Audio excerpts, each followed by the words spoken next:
네, 여러분 안녕하세요. 토지투자 정석을 끝까지 이야기해보는 건맥토지 김양수입니다. 날씨가 그래도 많이 좋아졌습니다.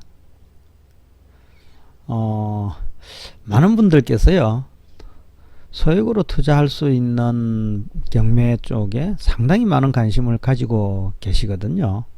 그래서 그러다 보니 자연스럽게 제게도 끊임없는 질문들을 하시는 분들이 주위에 많이 계세요. 그 끊임없는 질문 중에서 가장 많은 질문을 하시는 유형이 바로 뭘까요? 도로입니다. 도로. 네. 이 도로 경매가 이게 도로 물건이 경매로 이렇게 자주 나오는 이유는요. 여러분 생각에 어떻습니까? 도로를 왜 처분하지 않고 도로만 남겨둔 상태에서 재산조사를 해보니까는 도로가 나오고 또 그 도로가 공매나 경매로 이렇게 나오는 경우가 많거든요. 정작 그 도로에 딸려 있었던 본 필지는 이미 오래전에 소유권이 바뀌어 있습니다. 근데 그 도로만 경매로 나온다는 것이죠. 일반 매매 시장에서는 이 도로 자체는 거의 거래가 거의 불가능하다고 보시면 되죠. 근데 많은 분들이 질문을 하는 이유는요, 일단 저가로 낙찰이 가능하다는 것이죠.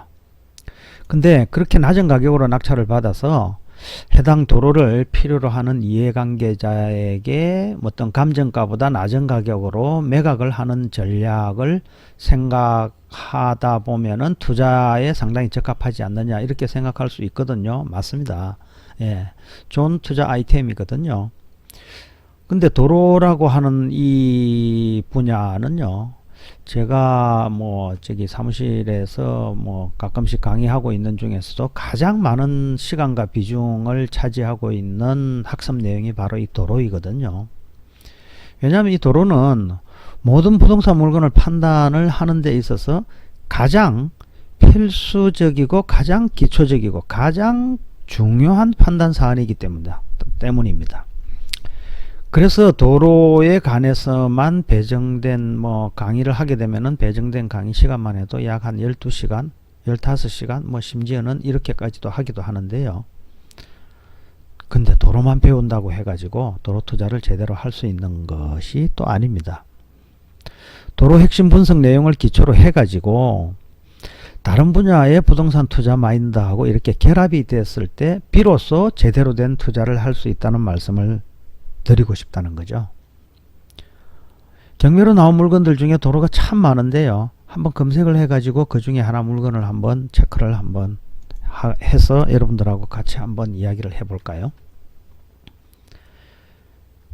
경기도 용인시 처인구 모현읍에 있는 매산리에 있는 도로가 약 79평 정도 되는데요.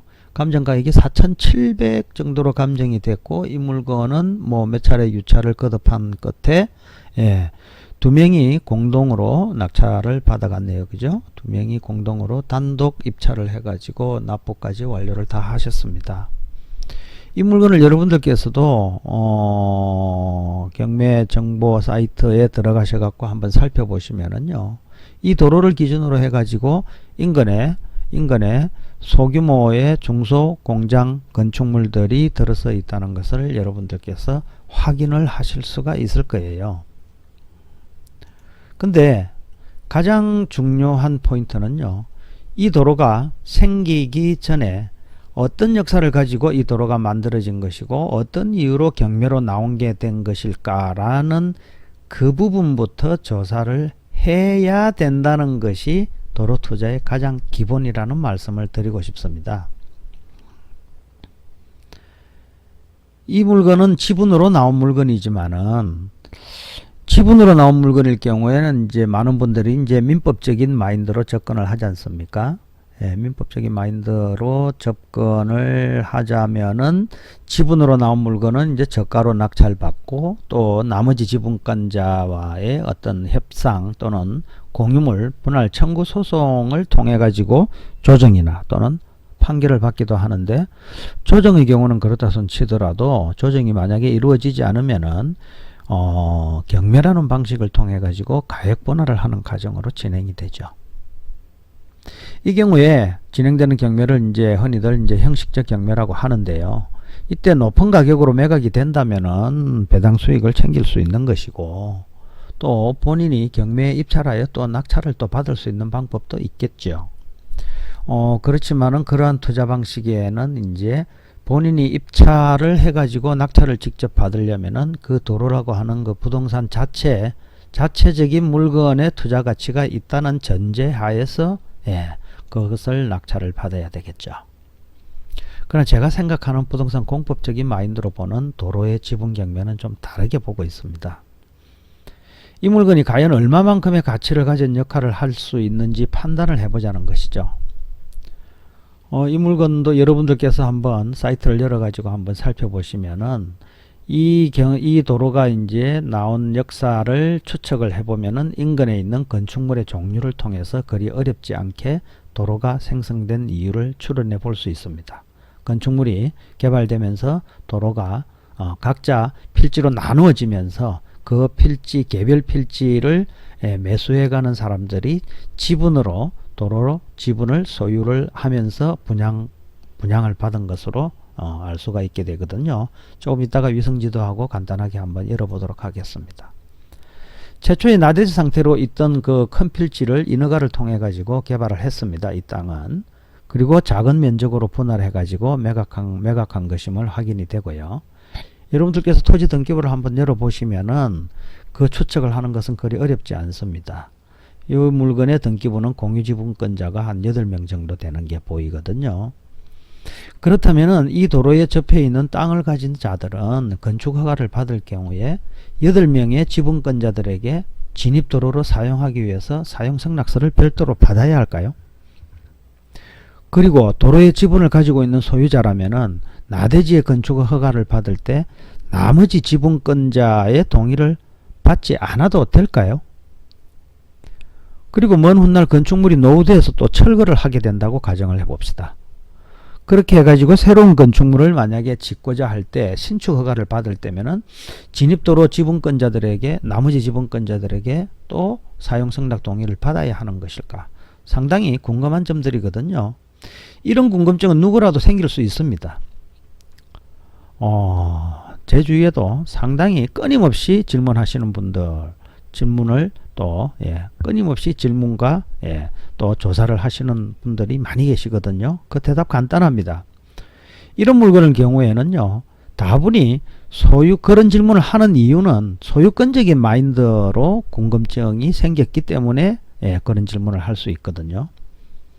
웃기게도 그런 질문에 대한 대답은요, 소유권적인 마인드가 아니라 건축법적인 마인드, 즉 부동산 공법적인 마인드로 풀어야 할 문제라고 저는 말씀드리고 싶은 겁니다. 인허가를 담당하는 지자체 시군구청장이 건축법에 의해서 허가나 신고를 만약에 해줬다. 그렇게 되면은 의무적으로 도로를 지정 공고하고 이를 도로대장에 등재하도록 되어 있습니다. 이렇게 대장에 등재된 지정 공고된 도로는요, 누구라도 건축 허가를 받을 때 승낙서 없이 도로를 사용할 수 있다는 의미죠. 단지 이 부분에서 이제 도로를 사용해서 상하수도를 설치하거나 연결하고자 할 때는 이제 도로 소유자의 사용 승낙서를 첨부해야 한다고 하는 지자체가 가끔씩 있다는 것도 이거 꼭 알아두셔야 될 필요가 있습니다. 근데 참 웃기는 현실입니다. 상하수도 설치에 관한 인허가를 담당하고 있는 지자체 부서마다 어떤 지자체는 사용승낙서 필요 없다 그러고요. 어떤 지자체는 사용승낙서 가져와라 그럽니다. 아이러니한 현실이죠. 적용하는 법은 똑같은데 왜 이렇게 다르게 이야기를 하는 현실이 참 아이러니할 수밖에 없죠. 이것이 우리나라 부동산 행정의 현실입니다. 웃을 수도 없고 울 수도 없는 현실 아닙니까? 그나마 민법에서는 이제 상하수도 시설 사용에 관한 이제 상인관계 측면에서는 당연히 사용할 수 있다는 내용이 그나마 있기 때문에 이것을 효과적으로 풀어나갈 수 있는 어떤 방법이 있다는 것은 참으로 다행스러운 일이죠.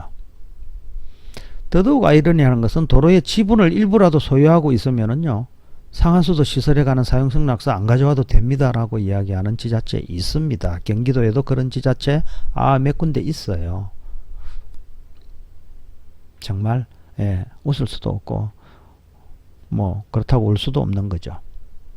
지분이 있든 없든 그것을 기준으로 상하수도 설치의 사용승낙서 첨부 여부를 판단하는 것은요, 대한민국 법 어디에도 없습니다. 그거 없는데도 그렇게 이야기를 하는 게 참 그렇죠. 행정이 그러려니 하고 이제는 아주 그냥 만성이 돼 가지고요, 사전에 그냥 이 지자체는 어떤지 저 지자체는 어떤지 제가 그냥 사전에 미리 체크를 하고 판단을 하는 현실입니다. 지목이 도로의 지목이 무엇이든 간에 그 도로 소유자가 누구이든 간에 이것은 따지지를 않습니다. 사실은 도로는 지분을 가지면 허가를 받는데 아무 문제가 없다, 이런 이야기 하시는 분들도 있죠. 그런 내용요, 법률 어디에도 없습니다. 근거 가지고 오시면은 제가 한번 살펴보도록 하는데요, 저는 아직까지 그런 내용을 본 적이 없습니다. 간혹 이제 인허가권자도 그런 근거 없는 행정으로 허가 업무를 처리하는 경우 참 다양하게 있거든요. 환장할 노릇이죠. 그렇다면은 이 도로 소유자가 자기 도로라는 이유로 통행을 방해한다든지 내 땅이라는 이유로 부당이득으로 인한 치료를 청구하는 부분에 대해서는 이제 어떻게 할 것인가에 대한 것이 궁금증이 생길 수가 있죠. 그것은 다시 이제 막는 데 대한 형법과 그리고 치료 청구에 대한 민법적인 마인드로 풀어내야 될 문제입니다. 현재 판례는 전 소유자가 사용 승낙을 통해 가지고 건축 인허가를 한 사실이 있으면은요, 이는 배타적 사용 수익권을 포기한 것이고, 배타적 사용 수익권을 포기한 토지는 지료 청구권 또한 소멸된 것이라는 것이 현재 우리나라 대한민국 대부분의 판례입니다. 투자에 있어서 원칙은 있지만은 공식이 없다는 것이 이런 점에서 저의 투자 지론이거든요. 다시 말씀드리면은 그런 도로는 배타적 사용수익권이 인허가를 통해서 포기된 것으로 인정이 된다면은 그런 땅을 취득을 하는 것은 상당히 위험할 수밖에 없는 그런 발상이 될 수도 있거든요. 그렇지만 이런 도로를 단순한 소유권적인 마인드가 아니고 부동산 공법적인 마인드로 접근을 한번 해본다면은 투자 가치가 확 달라지게 될 수도 있습니다.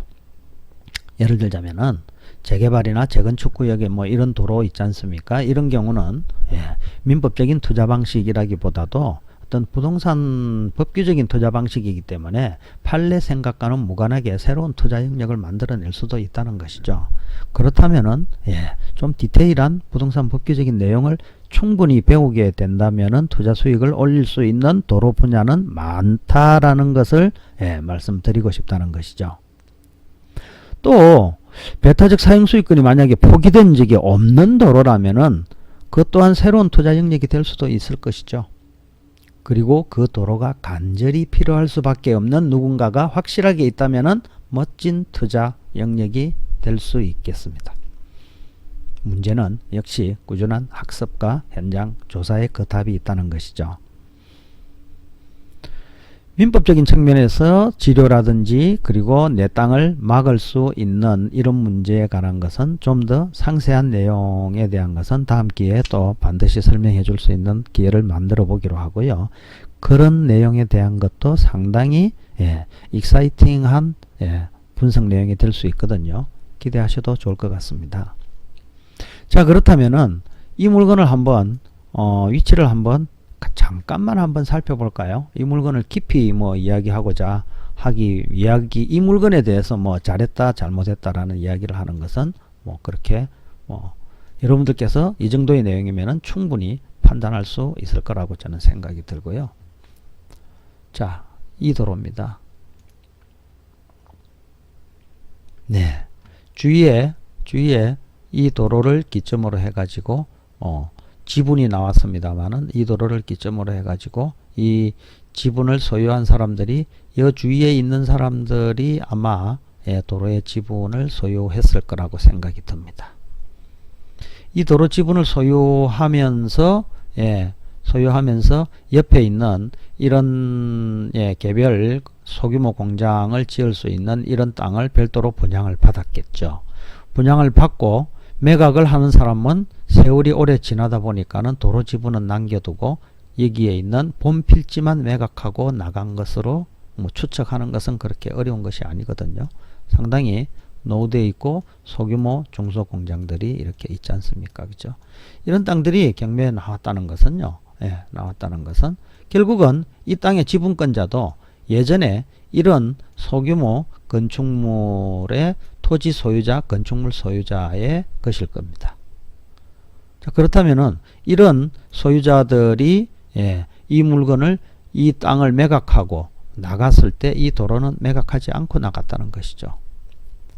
어쩌면은 이 땅과 이 본필지와 이 도로는 하나에 붙어 있는 땅이라고 이야기하는 그런 아주 학문적인 주장을 하시는 분도 있거든요. 그렇다면 그렇게 만약에 붙어 있는 땅으로 판단된다면 이 땅은 명목상의 도로일 뿐이고 대장상의 도로일 뿐이지 실질적으로 소유권을 행사해서 큰 수익을 올리기에는 다소 한계가 있을 수 있는 땅이 아니겠느냐, 그런 생각이 드네요. 네, 오늘은 토지 투자의 정석을 이야기하는 건맥토지 김향수가 전해드리는 도로 투자에 대한 핵심적인 내용은 아니지만은 수많은 분들이 끊임없는 궁금증을 물어보시는 것 중에서, 궁금한 질문을 하시는 것 중에서 핵심적인 내용에 대해서 말씀을 드렸습니다. 시간이 좀 길어졌네요. 자, 다음 시간에 새로운 내용으로 또 만나보기를 기대하겠습니다. 감사합니다.